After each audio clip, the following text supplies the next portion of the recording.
Assalamualaikum warahmatullahi wabarakatuh. Izin memperkenalkan diri, perkenalkan nama saya Intan Andin Raina Prasasti dengan NIM 2161343. Di video kali ini saya akan menjelaskan tentang critical appraisal dari jurnal Cost Effectiveness Analysis of Tofasinative compared with Biology in Biologic Knife Patient with Moderate to Severe Ulcerative Colitis in Japan.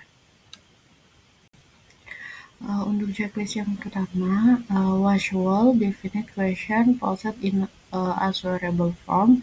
Jadi jawabannya itu yes, karena tofasinative adalah penghambat janus kinase oral yang disetujui untuk pengobatan colitis ulceratif atau UC. Tujuan dari penelitian ini adalah untuk mengevaluasi efektivitas biaya jangka panjang tofasinative dibandingkan dengan obat biologis yang pada saat ini.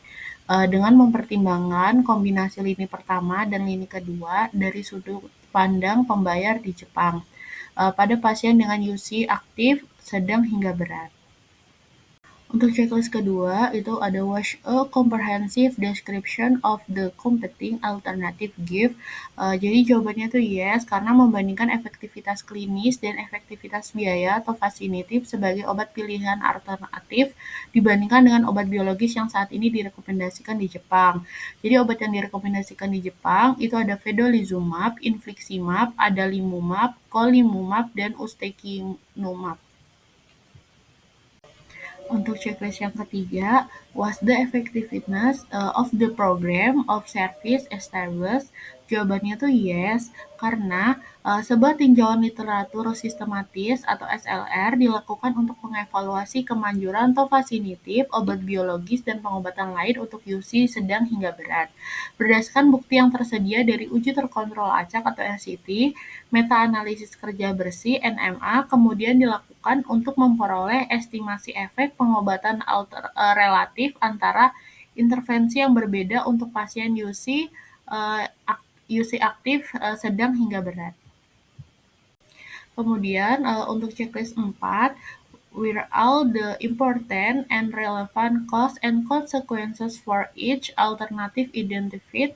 Itu jawabannya yes, karena hasil uang diproyeksikan yang menarik, termasuk total biaya dan tahun hidup yang disesuaikan dengan kualitas atau kuali yang diperoleh selama jangka waktu seumur hidup atau 60 tahun.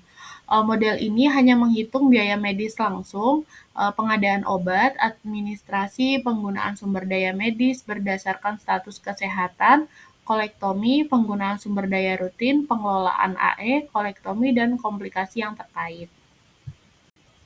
Untuk checklist yang kelima, were costs and consequences measured actually in appropriate physical unit? Itu jawabannya yes, karena model ini hanya memperhitungkan biaya medis langsung terkait biaya pengadaan obat, administrasi, penggunaan sumber daya medis, kolektomi, penggunaan sumber daya rutin, pengelolaan AE, dan komplikasi yang terkait.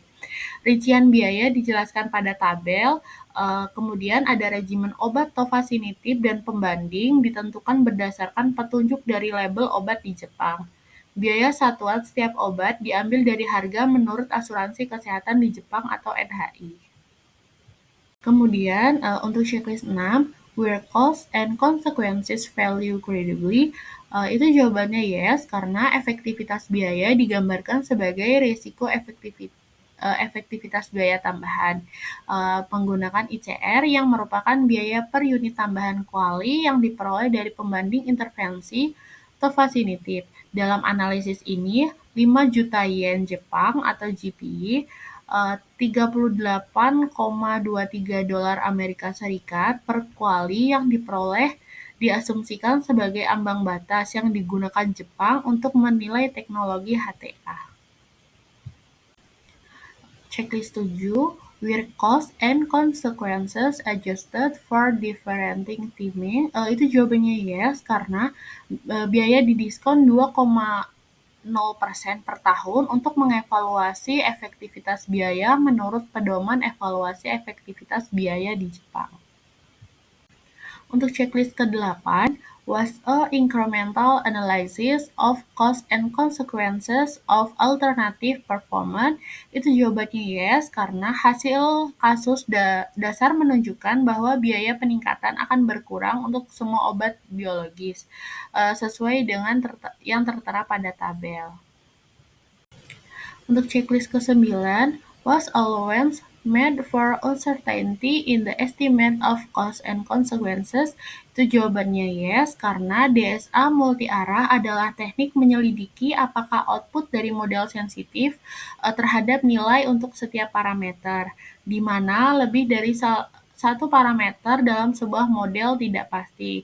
Ketidakpastian parameter yang berkisar pada hasil hemat biaya ditentukan oleh PSA. Kemudian di situ ada kurva penerimaan efektivitas biaya atau CEA menunjukkan probabilitas tofasinitif infliximab efektif secara biaya pada batang ambang batas yang berbeda di Jepang jika dibandingkan dengan semua pembanding. Hal ini menunjukkan bahwa tofasinitab infliximab dapat menerima dari segi efektivitas biaya dengan ambang batas antara 0 sampai 10 juta yen per kuali. Untuk yang terakhir, checklist ke-10, did the presentation and discussion of study result include all issue of concern to user? Jawabannya itu yes, karena menurut Tanosera DKK, tofasinitab infliximab lebih murah daripada vedolizumab infliximab, sebesar 23.815,8 euro. Dan hanya ada perbedaan positif yang kecil dalam jumlah kuali, yaitu 0,00014. Di sisi lain, dalam analisis skenario mereka, hasil ISER adalah tidak kuat, seperti yang ditunjukkan oleh ISER yang menurut dalam hal biaya dan efisiensi jangka waktu dan resiko operasi tahunan diubah. Berikut referensi yang saya gunakan. Mungkin sekian presentasi yang dapat saya sampaikan. Kurang lebihnya mohon maaf. Wassalamualaikum warahmatullahi wabarakatuh.